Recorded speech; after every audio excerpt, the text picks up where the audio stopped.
Sickle Souls.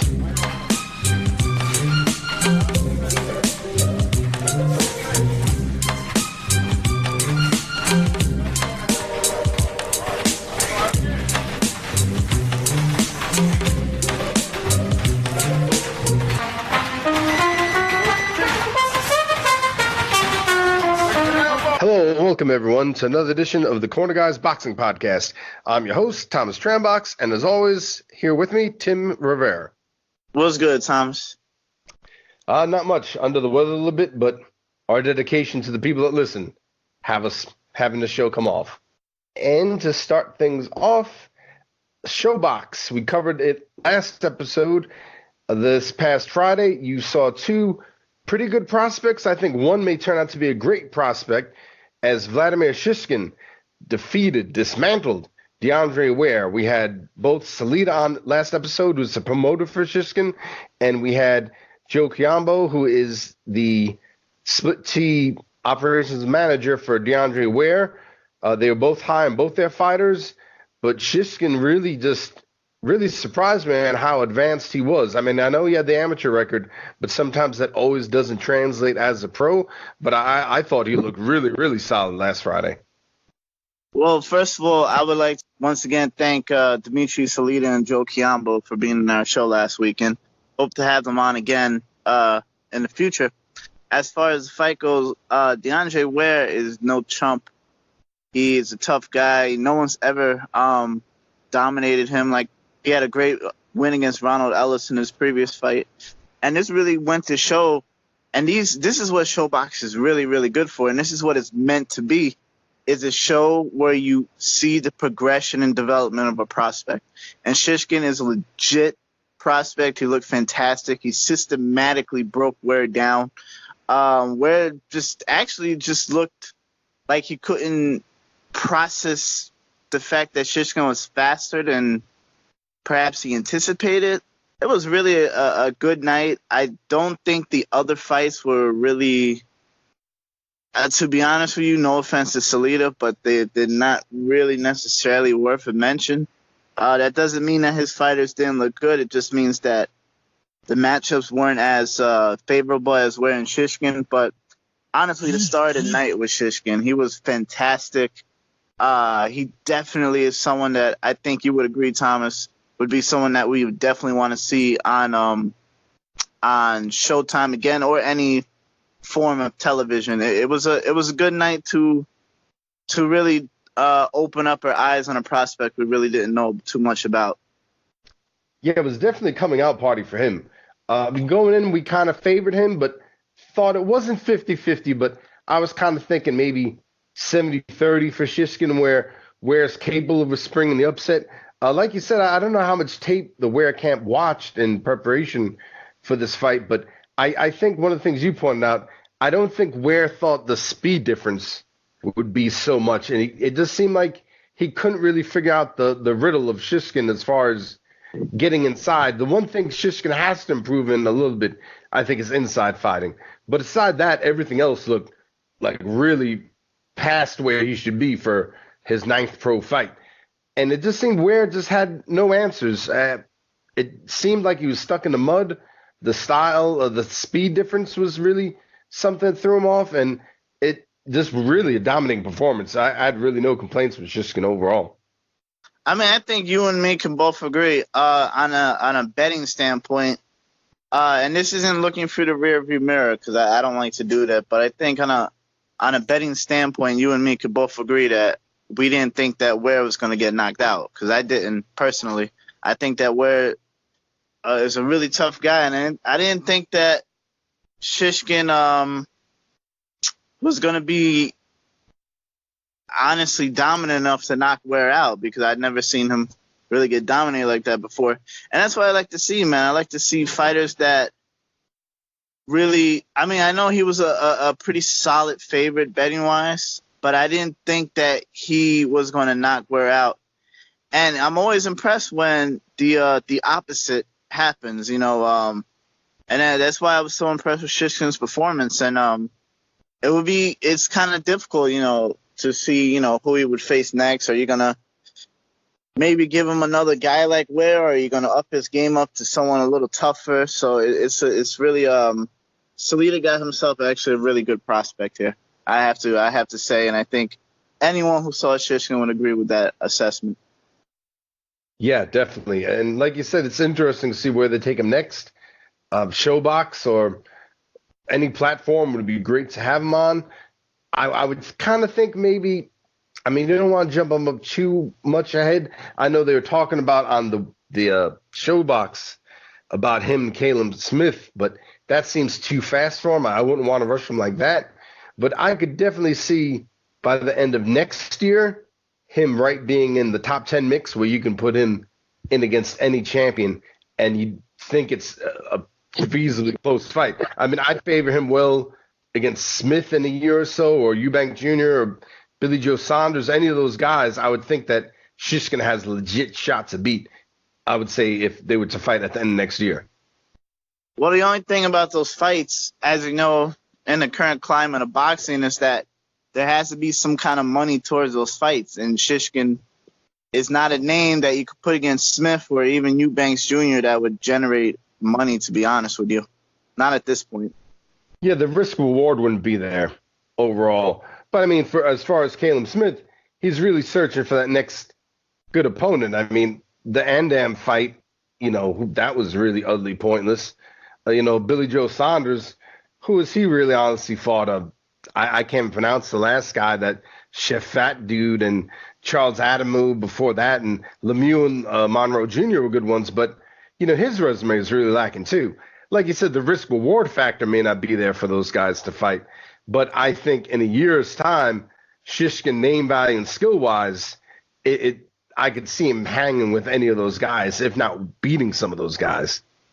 If Salita's team keeps steering him in the right direction, I mean, he beat DeAndre Ware.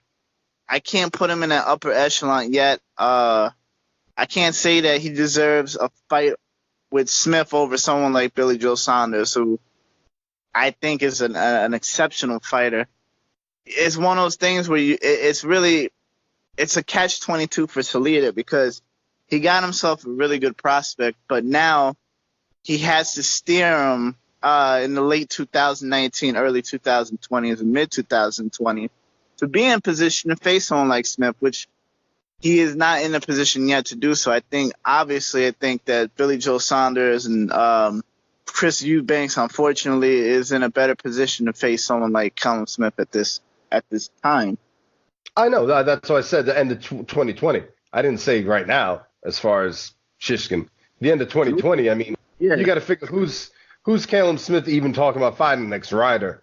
Not that Ryder isn't on a good winning streak, but it's John Ryder. Eubank Jr., who's he really facing lately? Billy Joe Saunders.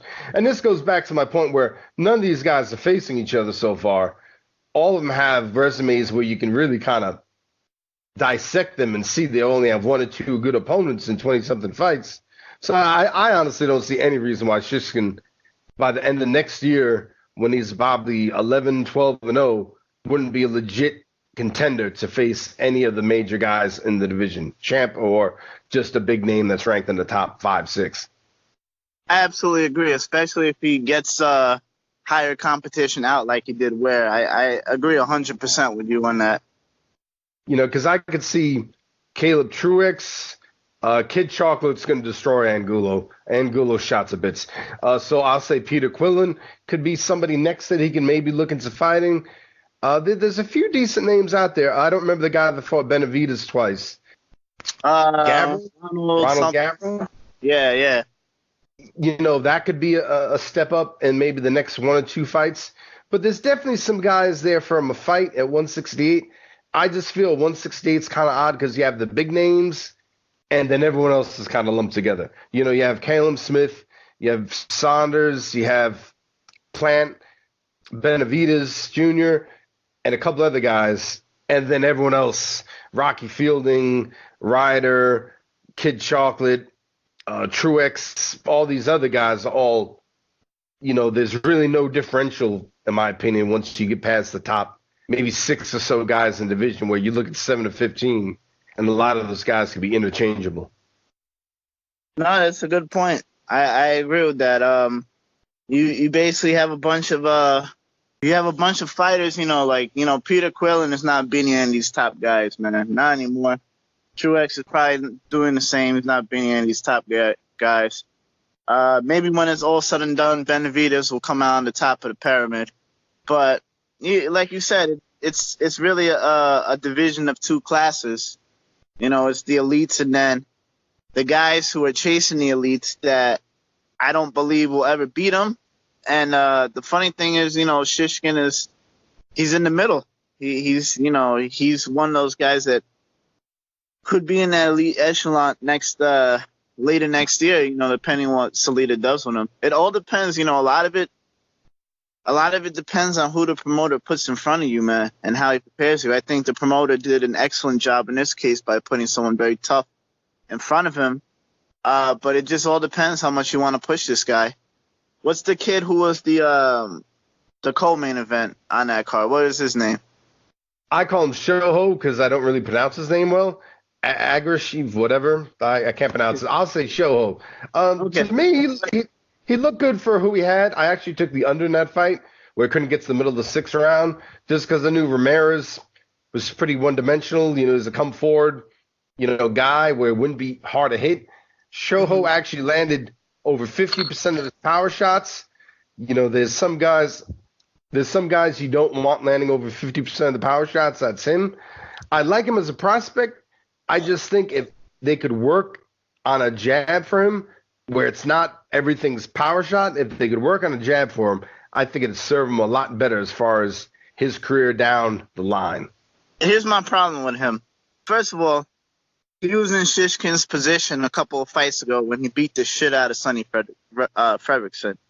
And everyone was looking at him, and they were like, wow, this kid is very impressive, very accurate.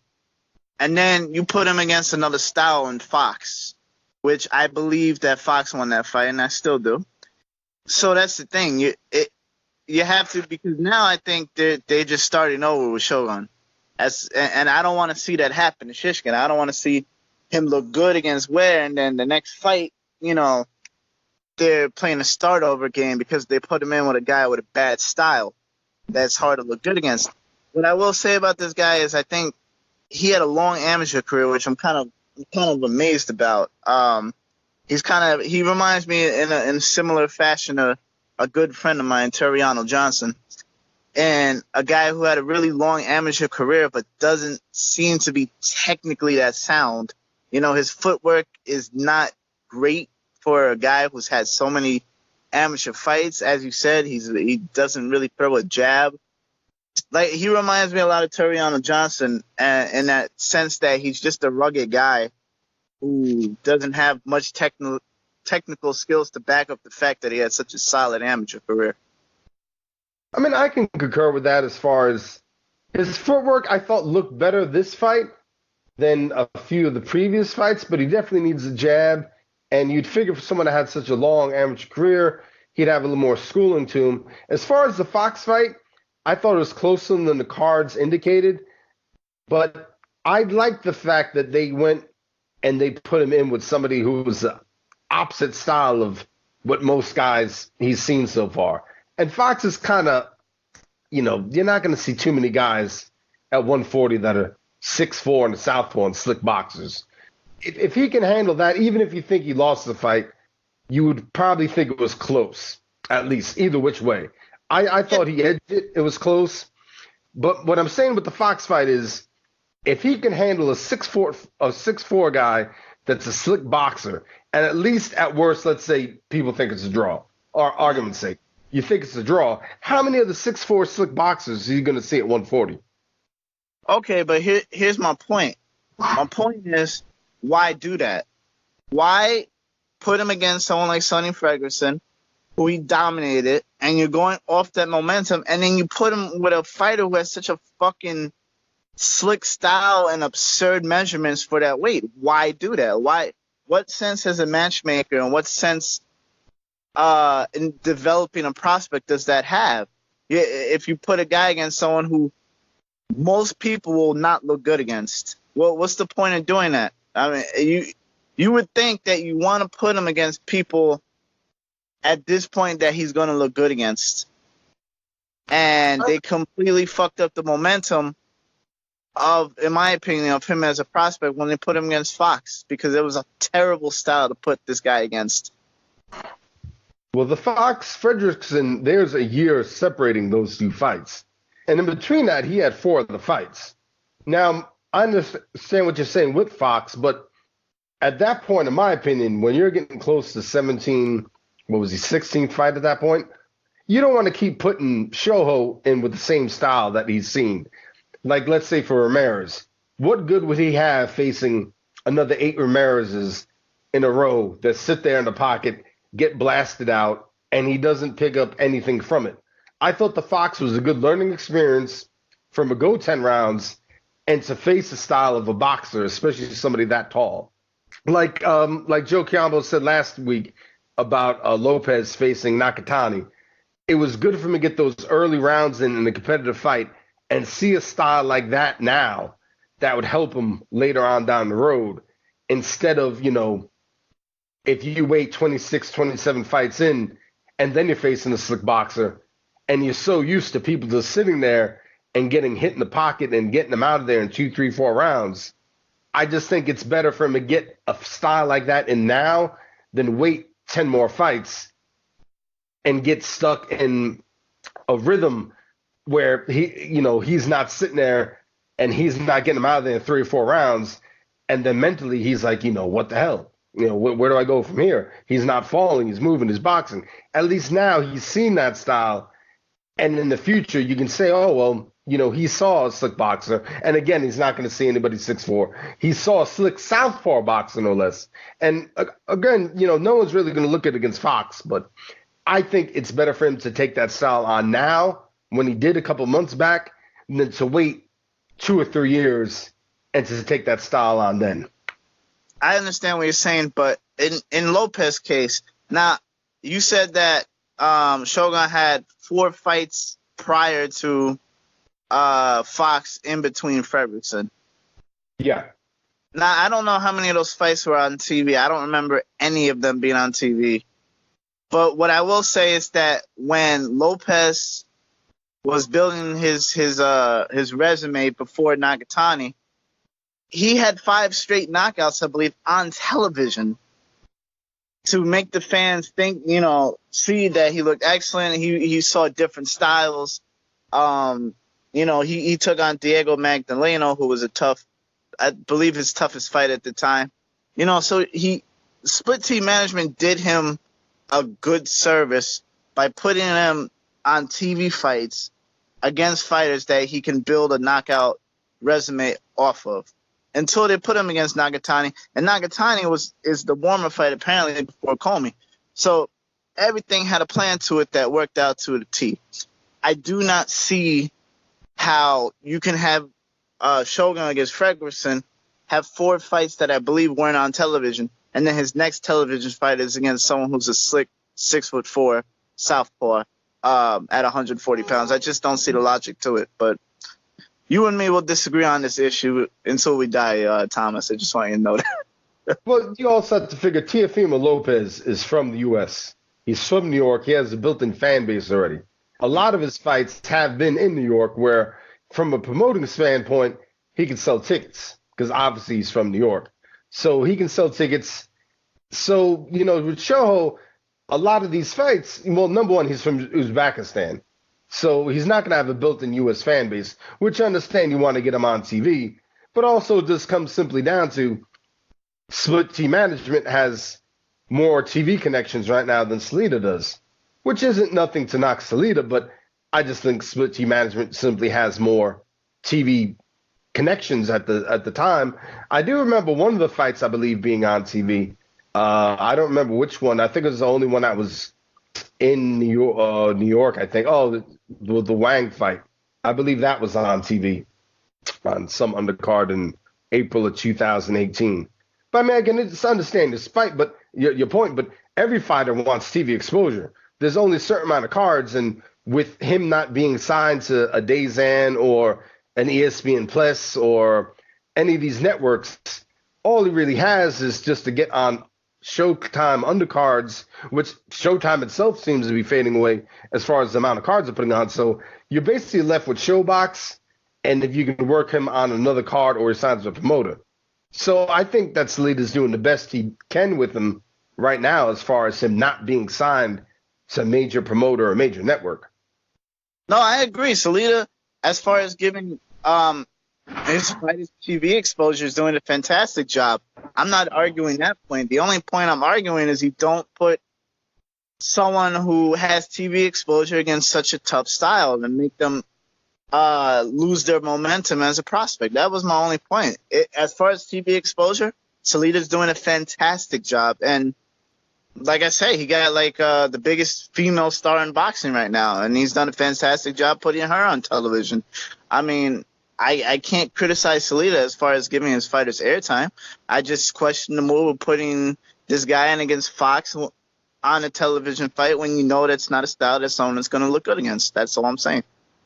I guess, like you said, we just disagree. I like it for the fact that it's a tough style, and at some point you got to face it. So for people that have watched him, you saw him against Fredrickson, Ramirez, and Fox, which are probably three different styles. And he's won, despite what you think about the Fox fight, on the cards he's won all of them, or two he stopped, and then the Fox decision. But all three styles are a little bit different, and all three styles he won. To me, being a fan of him, I look at it that he can fight a diverse amount of people. Not every fight you're going to knock people out in. And I know that's what a lot of the fans just want to see, knockouts and 2-3 round destructions. And personally, I like the fact that they put him on Fox, but that's just me. But hey. All right, Tommy. Fuck you. On to the big fight from the weekend was the Kovalev Yarde fight. It went, I don't know, it's a double-edged sided coin where part of me saw what happened coming and the other part didn't. I thought that Yarde's bad corner would at least got the game plan to jump on Kovalev early. That's what I thought they had to do, was to push the tempo early, hit the body, and pressure Kovalev. They didn't really do that.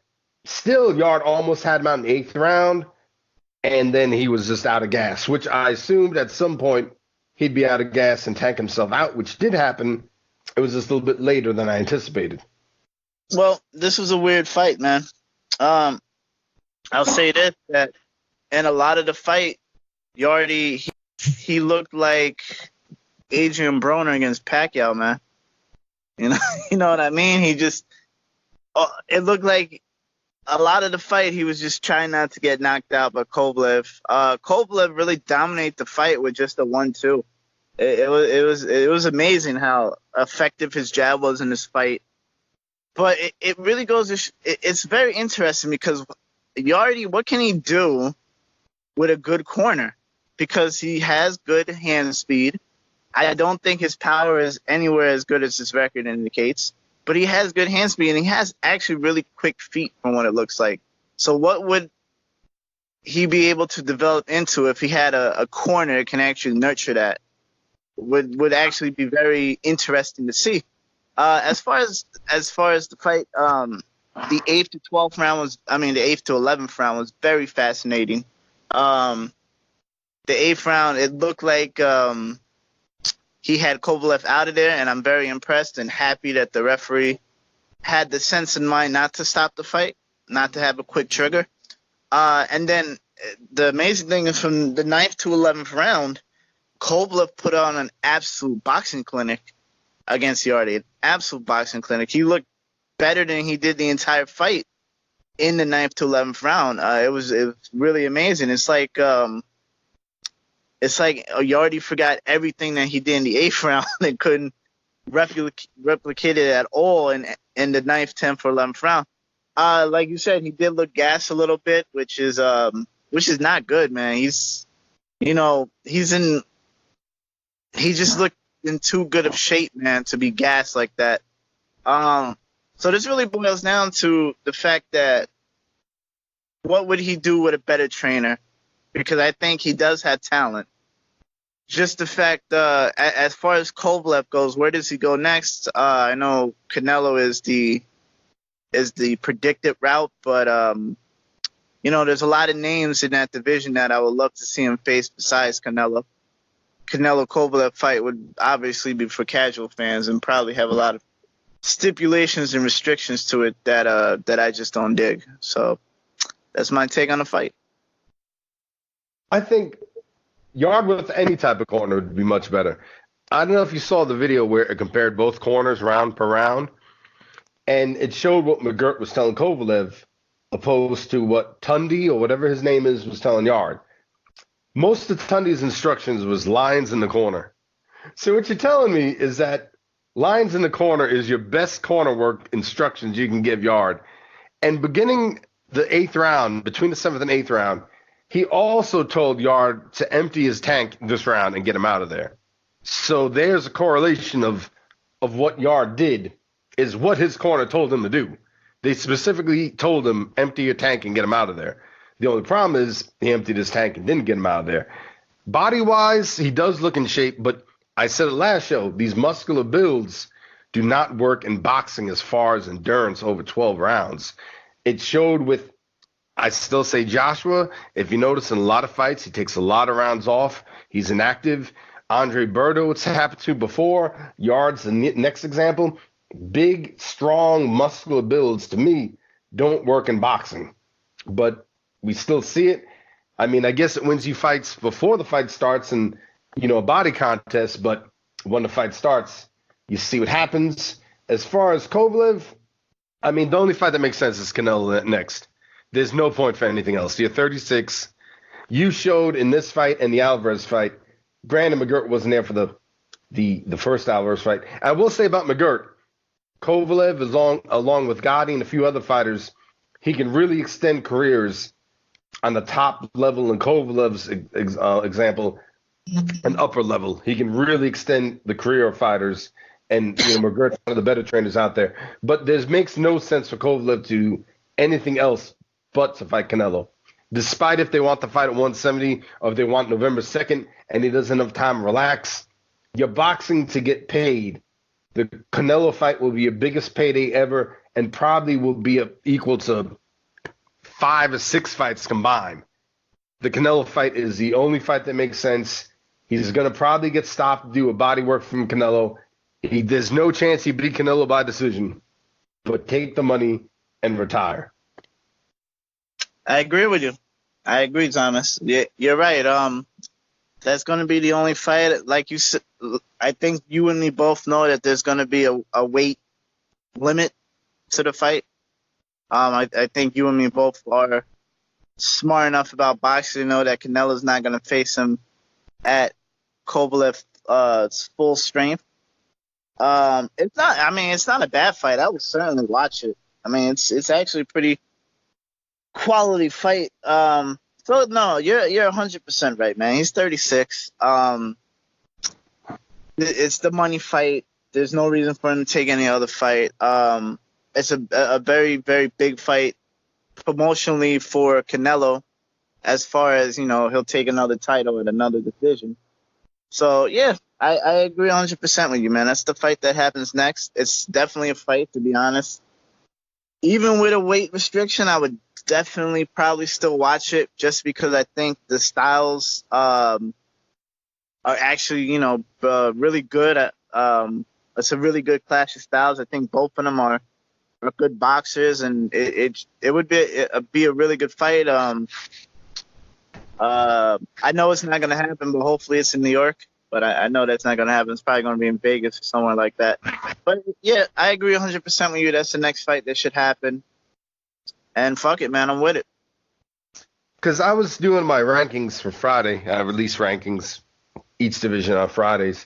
And if you look at 175, and I have Kovalev at 3, which I know a lot of places have 1 or at least 2. But let's look at these guys at 175, at least in the rankings I have right now. And who Kovalev could honestly beat. All right, number 1, I have Bivol. I think Bivol wins. Agreed? I agree. Number 2, we have Gazadek with the nail. I always can't pronounce his name. I favor him over Kovalev. I agree. Number 4, well, I have Kovalev at 3. Number 4, I have Better Beef. I think Better Beef walks him down and just knocks him out at some point early. I agree.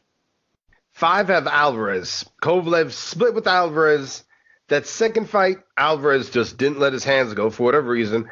But it shows that Kovalev can beat Alvarez, but also lose to Alvarez. So we'll go on to number 6, Gilberto Ramirez.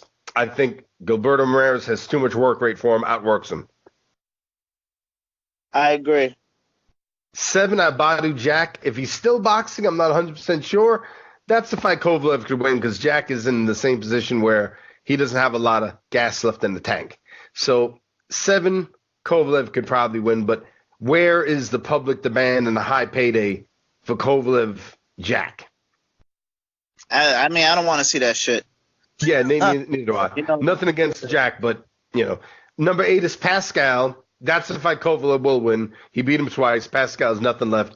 Kovalev's smart enough to avoid the right hand, but where's the public cry for Pascal Kovalev 3? 9 have Marcus Brown, which is a fight Kovalev could probably win because Brown's chin is paper mache, we've learned. But again, who's really calling out to see it? Number 10, I have Jesse Hart, who will throw uppercuts from 28 feet away. So Kovalev has a chance there. But I'll let you get to your point in a second. But based on what I'm saying, with the top guys, in my opinion, that would be money-generating fights, something the public would want to see, Kovalev doesn't really have any, in my opinion, good shot at beating those guys. So the only option, and you agree to, but the only option for that I can see is Canelo, because if you're going to take a loss, take the most money you can get possible. And that payday from Canelo is a career-changing, you're going to retire on payday and live out the rest of your life happy. I mean, I really I want to see Brown versus Kovalev just so Kovalev could give Brown his second straight murderous beating. That's really my motivation right there. Like, the more Brown gets CTE, the better. Like, yeah, man. So, shout out to Marcus Brown, and shout out to Bad Chins. But yeah, no. In all seriousness, absolutely, Canelo and Kovalev is the fight, and I think you can agree that it's a watchable fight, man. I mean, that's a good fight to watch, to be honest with you. So it's not a bad fight. People are saying Canelo's cherry picking. I disagree with that. I wouldn't call it cherry pick because he's going up to 175 or somewhere in between. But I think it's a well-timed, calculated fight for him, is what I would say. Canelo should probably open up, I would think, a negative 400 favorite. By the time the fight happens, I think those odds will go up, where he'll be even higher than that, maybe negative 650 or so. Kovalev will still get some money for the people thinking, well, Canelo's going up 2 weight classes, this and that. But again, logically, Kovalev's not going to stop him. McGirt's made him more into a boxer, technical mover type of guy. So if you're not going to stop Canelo, how are you going to beat him? Because we already saw many times in the past that you're not going to get the judges' scorecards over him. I think Canelo wins, but I think it's an absolutely ridiculous concession to say that it's a cherry-pick fight. Absolutely ridiculous. I mean, that's very disrespectful to Kovalev, who actually, despite being 36, is an excellent champion. In my opinion, at least in the first fight, beat the best boxer, one of the best boxers in the world, and Andre Ward. I mean, absolutely ridiculous to say it's a cherry-picked fight. Kovalev is still a pretty durable champion, and there's no one that's going to be in an easy fight with Kovalev. That's ridiculous. Even Canelo is going to lose his rounds. So, no, not a cherry-pick fight. If whatever fan says that is ridiculous and doesn't really know shit about boxing. I think Kovalev, I mean, if it was a perfect world, they'd let him fight at 175. I think Kovalev's jabs could really do a lot to get Canelo off his rhythm, keep him at bay. But Canelo should still, in my opinion, outwork him, especially when he starts getting inside, going to the body. As we've seen, Kovalev doesn't like it to the body. But jab-wise, I think that's going to bother Canelo for a few rounds.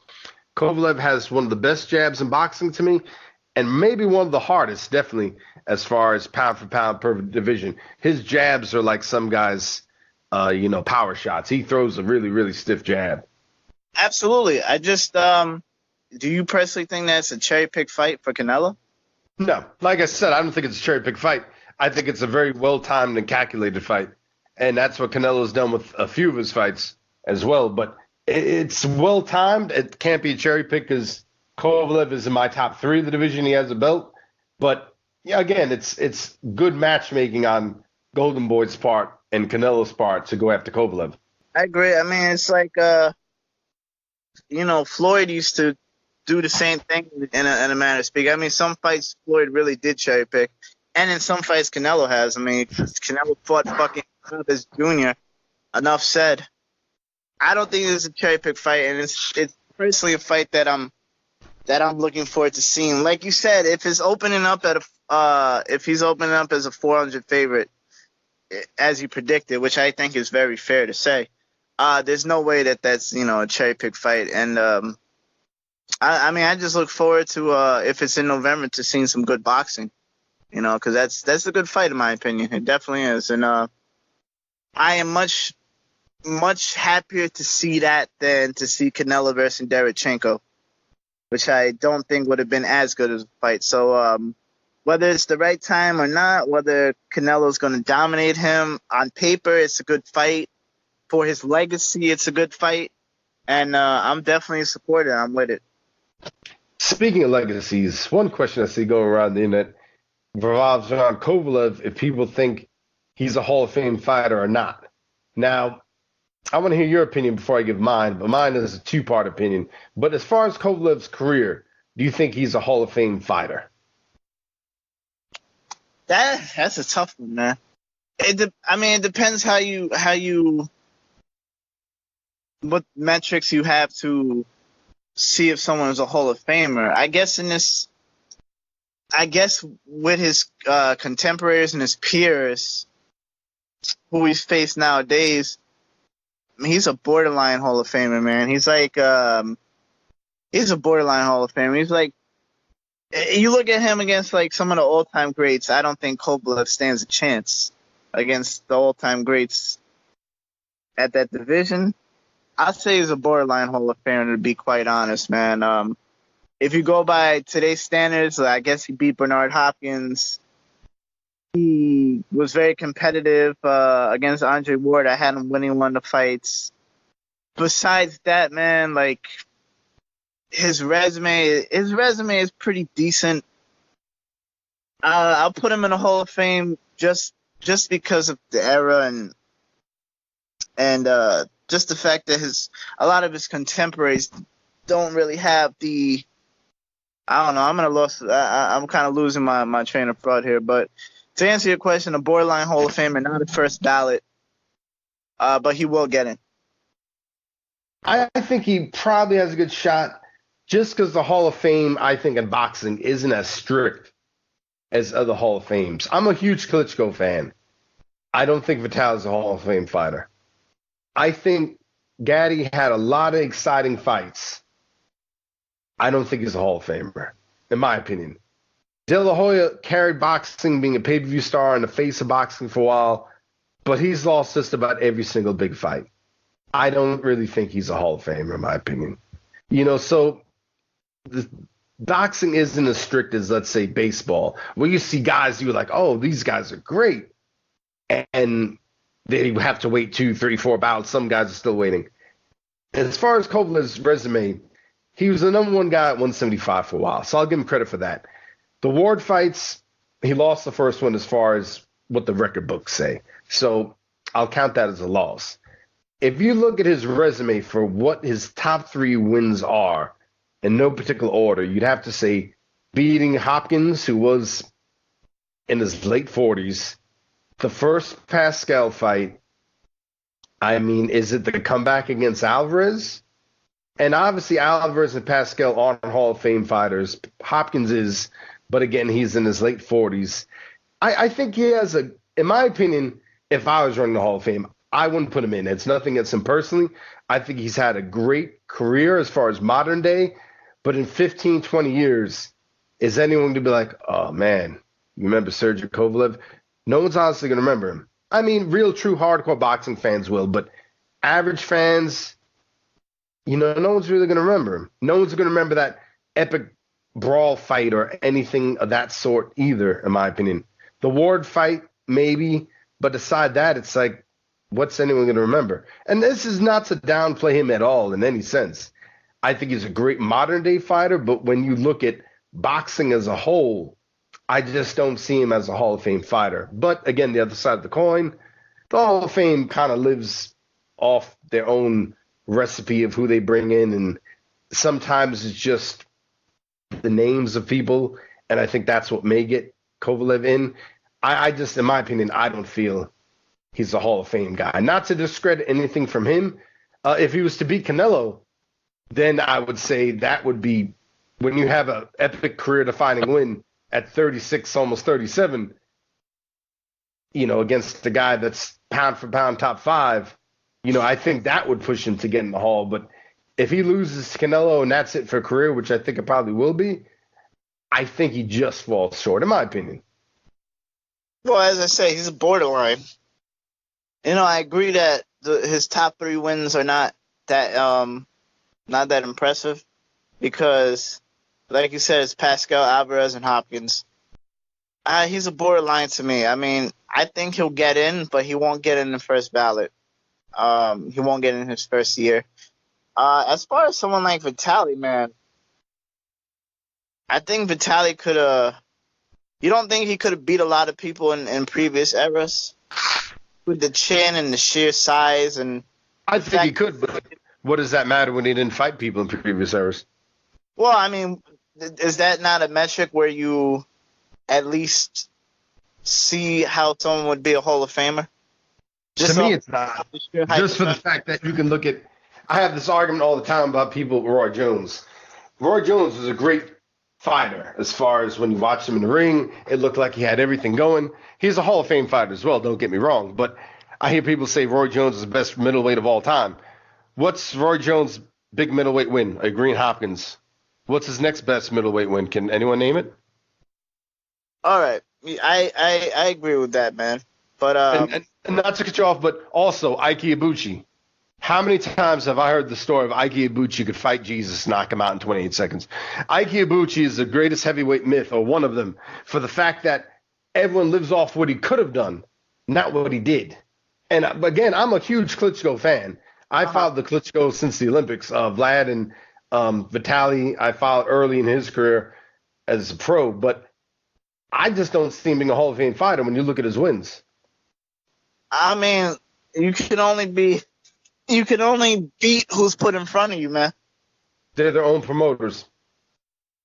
Okay, but you can only beat who's put in front of you. Like they're putting people in front of them. The Klitschko's run K2. They're their own promoter. So how do you – that works if you're Terrence Crawford and the other side of the street and Bob Arum can only do so much. When you're your own promoter, you can put whoever you want in front of you. All I'm saying is Vitaly to me is a Hall of Famer. Well, Hall of Famer. Again. What's Vitaly's top 3 wins?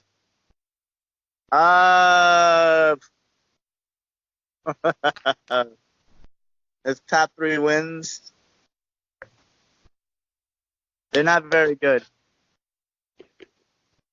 If I had to say, I'd say Corey Sanders fight. Okay. I'd say, top of my head, the Samuel Peter when he came back and took the belt from Peter. And I would say,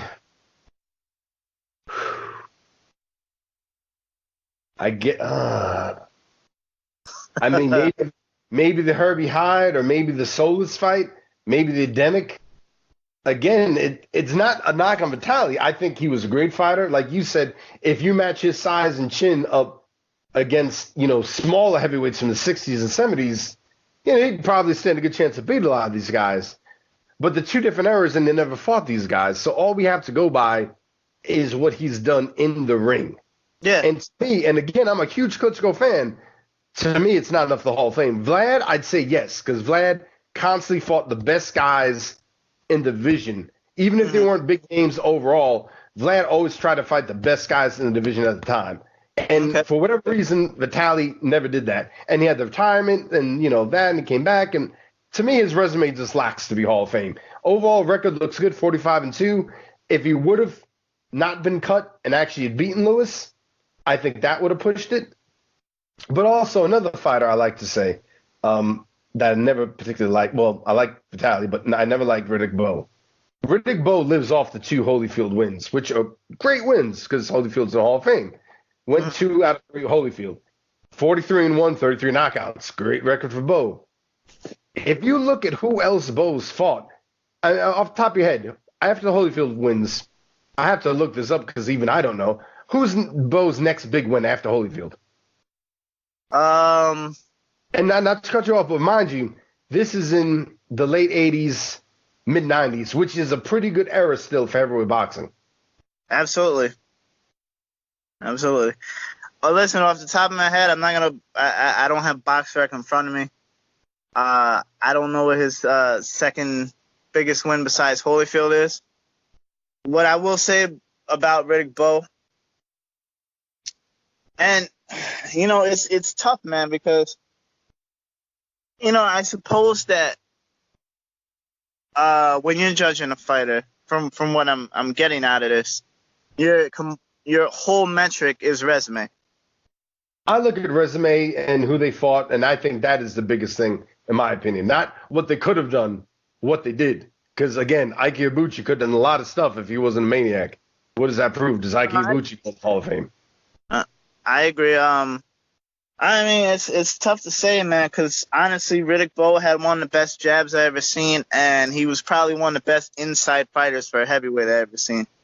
So it's hard to say. And after all, he was an excellent fighter. And as far as Vitaly goes, I don't think there was a heavyweight of that size that had a better understanding of distance. So but does this understanding distance make you a Hall of Fame fighter? No, it doesn't. But it would certainly, like I said, like if you go on resume, then I completely see a point.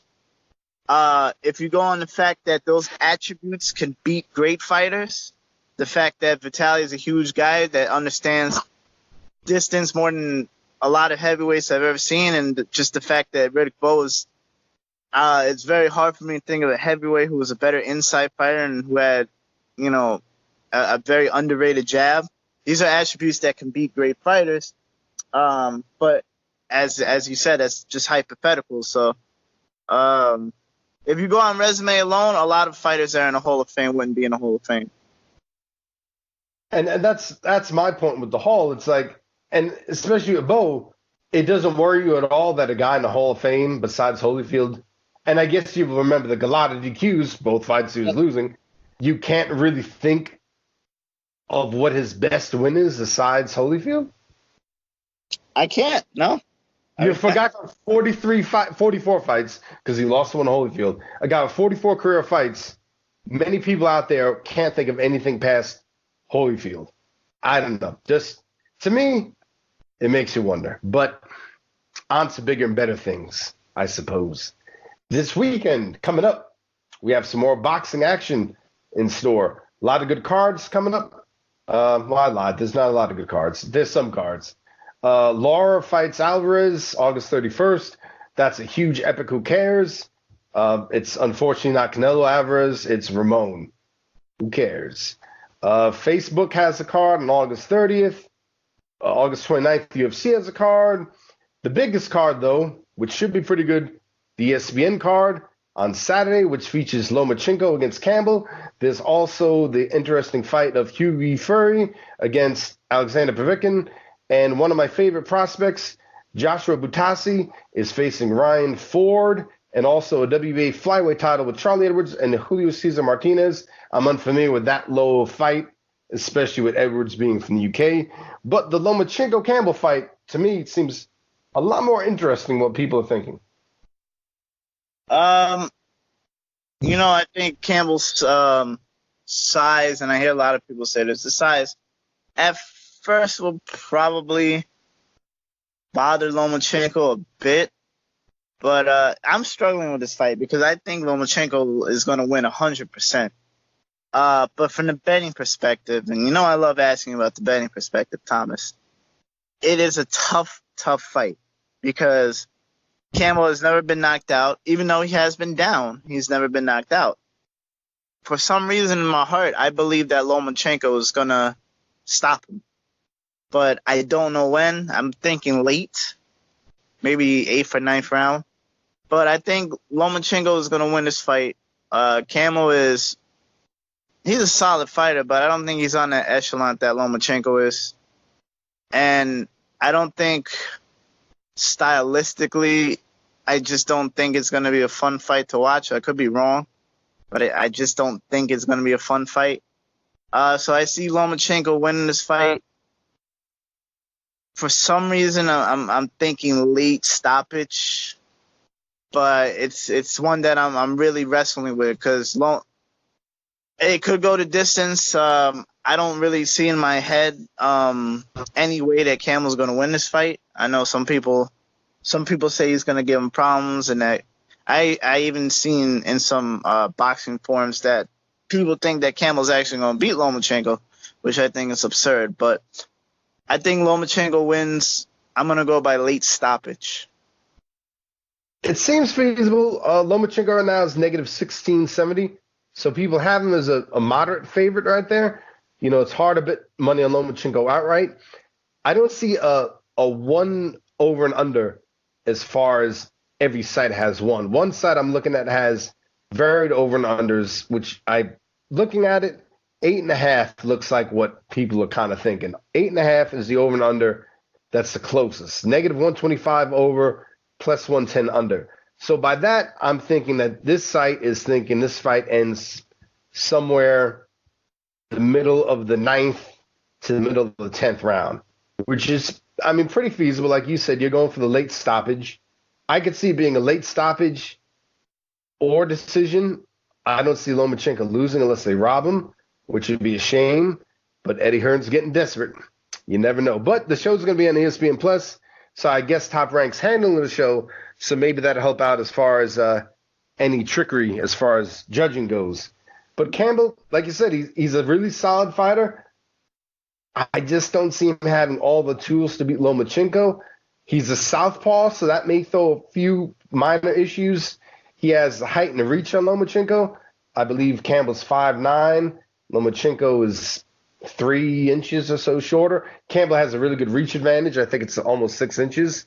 Being the southpaw, Lomachenko's a southpaw as well. So, you know, off the top of my head, I can't think of how many southpaw Lomachenko's actually faced. But, you know, that two southpaws always don't make for the most exciting of fights. As you said, you get some head clashes, things like that. It could be a little bit awkward. I just think Lomachenko has too much overall talent, and it's going to show. The question is, when does it show? If he stopped Campbell the 7th round or earlier, I think it'd be really, really, really, really impressive. I mean, without a doubt, that would be just like, wow. If he stopped him late, as you're suggesting, I'm kind of thinking it goes decision or Lomachenko 10 through 12, somewhere along that where he just wears Campbell down and Campbell's taking constant punishment, constantly getting hit. But also keep in mind, 135 really isn't the best weight for Lomachenko, and he even stated that himself where he feels more comfortable at 130. If you look at 135, he struggled with Linares but stopped him body shot. He beat Pedraza by a clear UD, and he stopped Anthony Crolla, which was actually impressive because I didn't think he'd stop him in 4 rounds. But Linares also has similarities size-wise as Campbell does. I think actually Campbell's a little bit taller and has more reach. I thought those were two things size-wise that Linares had that bothered Lomachenko in their battle. I think Linares has a little bit more power than Campbell. I think he's a little bit more athletic. I think Campbell may be a little bit better technically schooled. So it's definitely an interesting one. I don't really see how Lomachenko loses unless he gets robbed. I think that late stoppage, 10 through 12, or a decision from Lomachenko in like a 117, 111 range. I could see the first half of the fight, 6 rounds. I could even see it being 3-3, 4-2 for Lomachenko.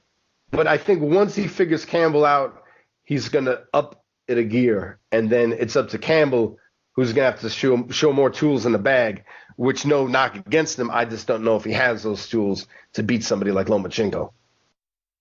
It's definitely, to me, not a fight that if you're better, I don't think you touch this fight, in my opinion. It's way too unpredictable. I actually think Lenore's hand speed was the thing that kind of bothered Lomachenko. So I don't think Campbell has that kind of hand speed, but it like you said, it could be that Campbell takes the first couple of rounds just due to the fact that he's, he has a lot of size on Lomachenko, and the reach is pretty massive. But I don't like you said, I don't see any way that Lomachenko loses this fight. But you know what, man?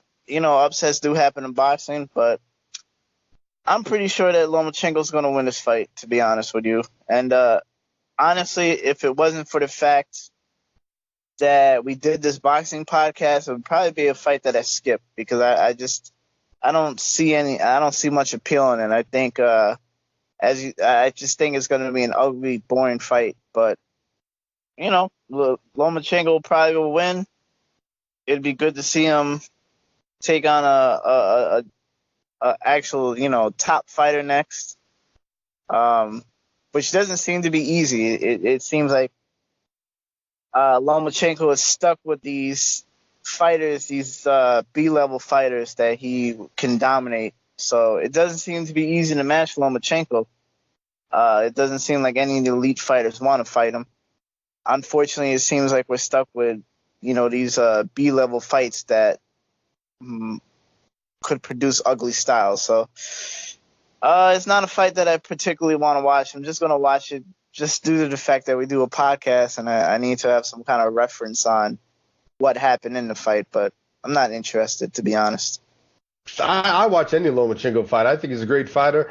I think the only reason why some of his fights are boring is because he's so dominant. But I mean, anytime Lomachenko's on, I watch. I think he's a joy to watch. I think opponent-wise, Luke Campbell's definitely a top 10 guy in that division. And in all honesty, at 135, I mean, who's that A-list fighter? In my opinion, Lomachenko's the only A-list guy at 135, assuming Garcia is going to go at 140, Mikey Garcia, and fight at 140. There's really no A-list fighter to me as far as overall. So Campbell is just as good as a lot of these guys. I mean, Haney has the potential to be, but I think he has to prove more in the ring. So if you go off Haney's potential, I mean, yes, he could be one of them. But who right now, when you look at resume and talent, is an A-level fighter at 135 besides Lomachenko? Maybe I'm phrasing it wrong. You're just looking for a better style matchup. Exactly, a better style matchup. Honestly, you can. Garcia's not gonna fight him. He's with PBC now. That fight's never gonna fucking happen. Comey obviously would be a better style matchup. I agree with that. Teofimo Lopez would obviously be a better style matchup. That's about it, man. I mean, there's not many styles that you could put against Lomachenko that Lomachenko is not going to dominate or look good against. Because I completely think he would dominate Comey. And, no offense to Joe Q, who we had on, but I don't think Lopez would fare too well against him either. But at the very least, it would be a much, much, much better style matchup. They're both with top ranks. Well, actually, I think Comey is with DeBella, but they're two styles that I think would do better. I believe they're fighting each other, Comey and Lopez, that is a fantastic fucking fight, which I'm looking forward to. December 14th. December 14th, you said? Yeah, December 14th. I think the main event is Crawford against the other top-ranked welter. I can't pronounce his name. Yeah, the Drew Ray Robinson. I mean, can you, off the top of your head, because I think Conlon and that African kid, what's his name? Dugabi? Dogbo. Yeah, Dogbo, whatever it is. I think they're also going to fight in that too. So can you, off the top of your head, can you name potentially a better card than that? I mean, that's a hell of a card. Comically enough, they have there's talks of, I know it's going to happen, but at the same day, they're supposed to have the Hurd Williams at the Barclays, and this one's going to be MSG. they're also talking about putting the Charlo Harrison rematch underneath the Hurd Williams. So that's another card where it's like, it kills me when you have two, especially the same effing state. How do you have two cards that could potentially be stacked to end the year in the same state on the same day? Boxing, killing itself. Well, I'll say this, man. The Hurd Williams fight was fantastic, the first one. I didn't think Charlo versus Harrison was very entertaining. I didn't think it was terrible, but I thought it was an average fight. It wasn't bad to watch. No, it wasn't a horrible fight. Not by any means. It wasn't horrible at all. It just wasn't the most entertaining fight in the world. But it wasn't horrible. I won't go as far as saying it was unwatchable because it wasn't.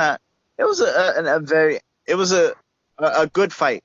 And Hurd Williams was certainly an entertaining fight and one that should be watched again. But I've been waiting for Comey and Lopez for a while, man, and that has the potential to be a fight of the year right there. That's a fantastic fight. I think of Terrence Crawford, I guess like you do Lomachenko. I'm always a fan of watching Terrence Crawford fight, no matter who it's against. I think pound for pound, in my opinion, he's the best in the world. I probably will be tuning into the Top Ranks card, even though the Hurd Williams card is excellent, and we'll see in addition who they put on that card. But that Top Ranks card to me is very, very hard to beat as far as style matchups and as far as the fact that I think potentially the fight of the year in Comey and Lopez is on that card. So it'd be hard for me not to view that one. I would watch Top Rank too. Like you said, the Lopez Comey is the best out of all those fights possibly being mentioned that day.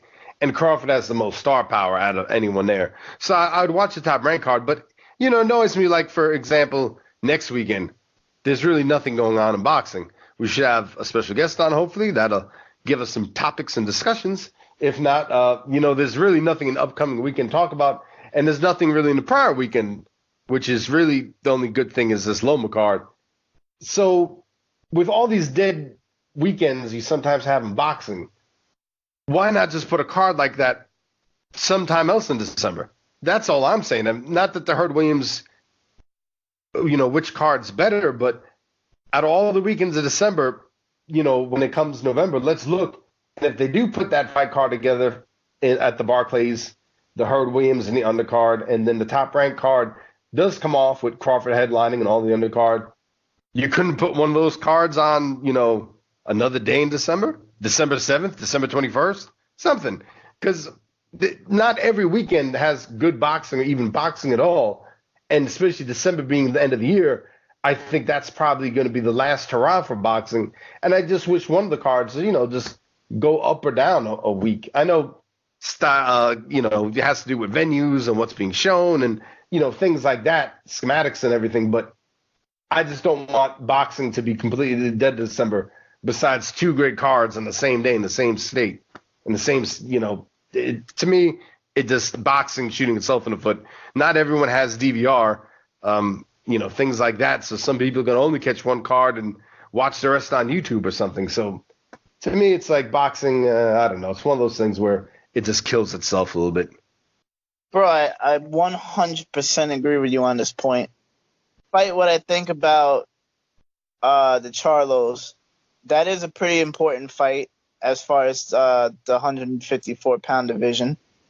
These are actually two important fights for that division. So it would be nice to be able to have them on different days because they are two very, very good cards. And like you said, boxing shoots itself in the foot sometimes with these kind of things.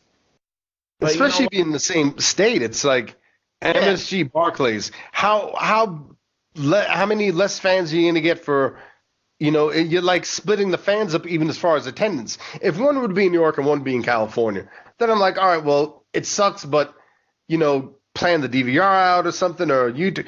But you have them in the same regional area, the same state. It's like now you're splitting the fans up as far as attendance goes. Absolutely, man. I don't know. I don't understand the strategy behind it. Like you said, I don't really know the behind the scenes works of these kind of things, but boxing does shoot itself in the foot with this kind of shit. Because it's two great cards, man, on the same day, and it's. I mean, it it's gonna have the fans pick and choose, and like I said, I already picked mine. I'm going with the top ranks card. I just think Terence Crawford's the best in the world. I think Comey and Lopez will be a great fight. I think Conlon and Dugobi will be a great fight. So I'm going with that card. But it's stupid that it's in the same fucking state. Stupid that it's in the same day.